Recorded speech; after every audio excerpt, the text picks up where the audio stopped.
Bawal ang utang. Ayan o! Pwede ang utang kahit magkano at ano. Saan? Ito! Bawal ang utang to kanina. Baka pinalitan mo. Hindi pwede. Kasi andyan o, nakasulat. Pwede ang utang kahit magkano at ano. Oh, wow. Ano bang inutang mo?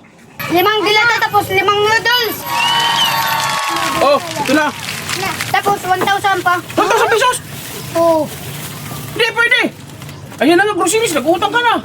Oo, ayan o. Pwede ang utang kahit magkano at ano.